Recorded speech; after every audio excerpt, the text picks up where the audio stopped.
Yes, sir. Today, I had a conversation that has been waiting to happen. It's been waiting patiently to come out. Everybody goes through a form of trauma, a form of pain in their life. Everybody has a story, a narrative that they live by, their truth. And honestly, today I'm not here to talk about my trauma, my narrative, my truth. But I'm here to talk about how I was able to express a story that's been that's been waiting to come out, that's been waiting to help others, that's been waiting to relate to others. Something that I felt inside of my bones before I even knew that it was ready to come out. So today I was at work and normally I'll be trading in the morning, keeping myself busy, but for the last 2 weeks I've been telling myself to step back. Not not because trading is negative, or not because I'm not capable of doing what I need to do, but I wasn't in control. I noticed I would constantly take trades that I didn't need to be in. I would constantly force trades, and that was bothering me. So I was like, okay, let me chill, let me take a week. And within that week, it hasn't been like a monumental shift, but a lot of little puzzles that have been rolling around my mind have been able to finally conclude and like be able to see a bigger picture. So I've been really clicking together all of these little pieces, and one of the biggest realizations that I had was my overthinking is what's leading to my burnout at the end of the day.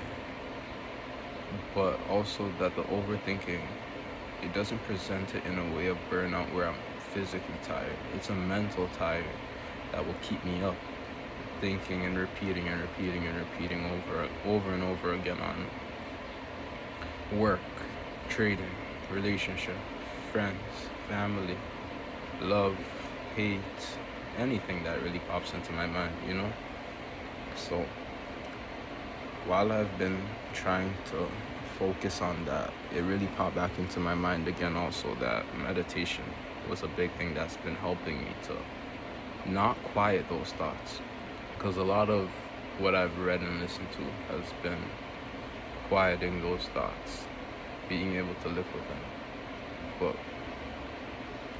it helps me to understand those thoughts, and I think understanding is better than quieting.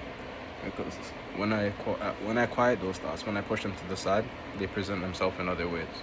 They show up again. They show up louder. But when I understand it, I'm able to look at that moment as a placeholder for the other moments that have happened in the past, and plug that in to that moment and see the similarities, the differences, what I'm doing wrong, what I could be doing better. And it's been effective as a tool of growth. So with that being said, I've been in a sense looking for a mentor, looking for somebody with superior intellect to the things that I want to achieve. Finances mainly, corporations, money, and that's presented itself in many different ways over the past month, 2 months. But today I had a conversation with a company owner that works with a very big company. So I work in the garbage industry, and big names there, big money moves through there. And a guy has a contract that he's pretty much replacing all of the machinery inside of it. This is $1 million contract. up in the millions, closer to the, 8-figure side. And I could just tell by his demeanor, his energy, his everything that this is what he does. Like, he's been through a lot, but at the same time, this money thing isn't anything to him at this point. So it was kind of a, I guess, wish, dream, something in my mind that I would be able to help him or understand him in some sense, because he is in a way who I idolize in my mind in physical form. I see a lot of them on YouTube, I see a lot of them on Instagram, TikTok, but it's very rare, at least for me, to be able to actually get a physical representation of that type of character. So I've talked to him in the past when he came, but it was mostly as a worker. Like, I'm doing my job, very calm. We have the occasional conversation. But today, it cracked much deeper than that. He started off talking just about regular, how is shit's going wrong, whatever, what they could do to help, how I could help. And the conversation moves further into, like, what have you gone through? What lessons have you learned from life? And this leads him to telling me, like, a bit of his story being something that he should tell. But from my perspective and how I heard it, I'll tell it as a bad childhood. Mom addictions, dad's crime, homelessness, poverty,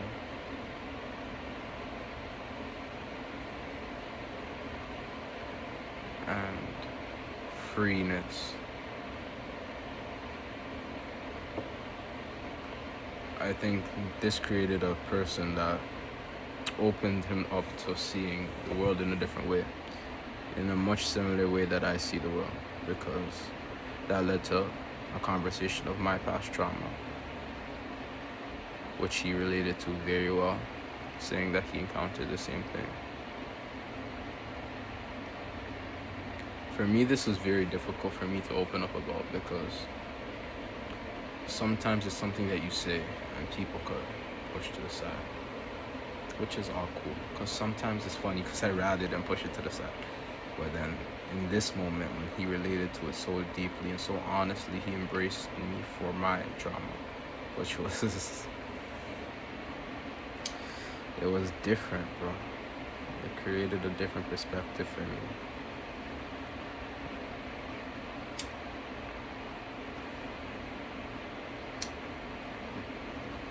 Sometimes as a man, it's hard to get that validation that you truly see. Not the ones from females, or not the one from wealth and fame and power, but another strong male saying that you're strong for making it through what you did. Another soul saying that they resonate with you and that they're proud of you overcoming something.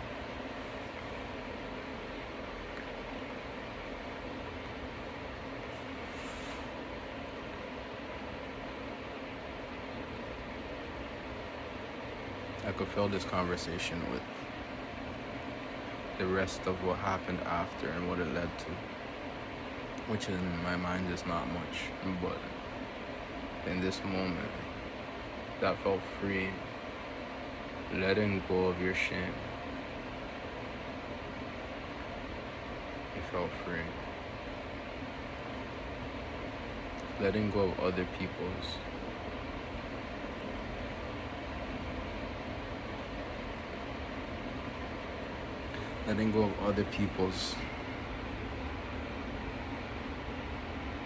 hold over you is freeing.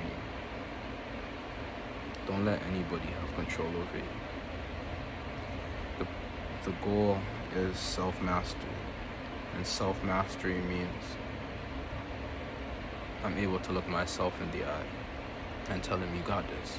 You don't need nobody else's validation. And what stops that goal is a constant seeking of validation from other people that honestly don't understand what you're going through. So it's freeing to feel people that have gone through what you've gone through and say, ooh, you're handling it well, you're moving, you know what I mean? So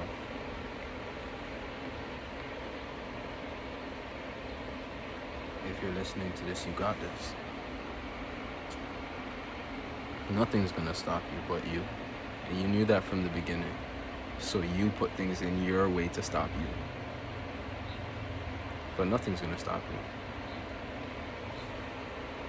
Move them out the way. Make it work. Earlier, I wanted to even make a video with the whiteboard, kind of stick to what I know about. Cleaned it up, got everything ready, and then I decided that would be in my comfort zone. That would be something that I'm comfortable doing already. I could pick up that whiteboard, I could make something, I could pick a topic, I could start talking about it, but would my soul connect to it as much as this video that I'm making now? What does your soul connect to? What should you be doing? Not the things that people think you should be doing, not this, not that, but like, what does your soul crave? Is it even to just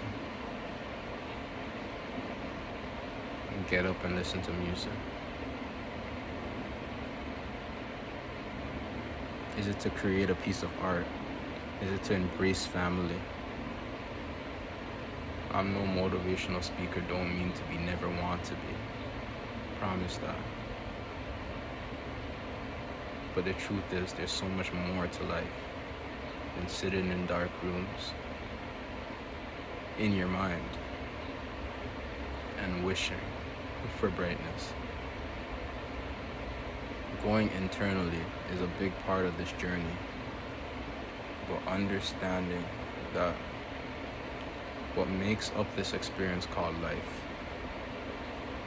is the connections and attachments that you form. Dissociation is different from disattachment. Research that. Lock it into your mind.